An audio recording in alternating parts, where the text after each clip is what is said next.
Hi, 4.99 ലക്ഷം രൂപയ്ക്ക് ഒരു brand new Hyundai car on road വരുമ്പോൾ 5.8 ലക്ഷം രൂപ.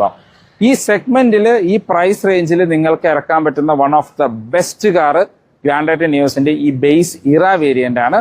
അതും നിങ്ങൾക്ക് ഇപ്പോൾ ബ്ലാക്ക് കളർ അവൈലബിൾ ആണ്. ഇത് നിയോസിന്റെ അഡ്വാൻറ്റേജ് ഇതിന്റെ എഞ്ചിൻ തന്നെയാണ്. ഈ സെഗ്മെന്റിൽ 4 സിലിണ്ടർ പെട്രോൾ എഞ്ചിൻ കൊടുക്കുന്ന ഒരേ ഒരു വാഹനവും നിയോസ് ആണ്. ഈ പ്രൈസ് റേഞ്ചിൽ നിങ്ങൾക്ക് 4 സിലിണ്ടർ വേറെ ഒരു മാനുഫാക്ചറും കൊടുക്കുന്നില്ല. കൂടാതെ നിയോസിന് നമുക്ക് 70,000 രൂപ വരെ ഓണം ഓഫർ അവൈലബിൾ ആണ്. 90% ഓൺ റോഡ് ഫണ്ടിങ് എല്ലാവർക്കും. നിങ്ങൾ സാലറീഡ് പേഴ്സൺ ആണെങ്കിൽ 100% ഓൺ റോഡ് ഫണ്ടിങ്. വെറും 58,000 രൂപ ഡൗൺ പേയ്മെന്റ് കൊടുക്കുകയാണെങ്കിൽ നിങ്ങൾക്ക് ഈ വാഹനം ഓൺ റോഡ് ഇറക്കാനായിട്ട് പറ്റും. പെർ ലാക്കിന് 1,450 രൂപ വെച്ച് അടവും. മന്ത്ലി അടവ് നോക്കുകയാണെങ്കിൽ 8,000 രൂപയുടെ അടുത്തേ അടവ് വരുന്നുള്ളൂ. അപ്പോൾ ഈ ഓണത്തിന് 5 ലക്ഷം രൂപ അല്ലെങ്കിൽ 6 ലക്ഷം രൂപ താഴെ ബഡ്ജറ്റിൽ നിങ്ങളൊരു പുതിയ വാഹനം നോക്കുന്നുണ്ടെങ്കിൽ നിങ്ങൾക്ക് തീർച്ചയായിട്ടും ഗ്രാൻഡ് നിയോസ് കൺസിഡർ ചെയ്യാം. അതും ഈ ഒരു ബേസ് വേരിയന്റ് തന്നെ നമുക്ക് ബ്ലാക്ക് കളറിലും അവൈലബിൾ ആണ്. ഫോർ മോർ ഇൻഫോ ഞാൻ വീഡിയോയിലും ഡിസ്ക്രിപ്ഷനിലും നമ്പർ കൊടുക്കാം, നിങ്ങൾക്ക് അവരെ കോൺടാക്ട് ചെയ്യാം. താങ്ക്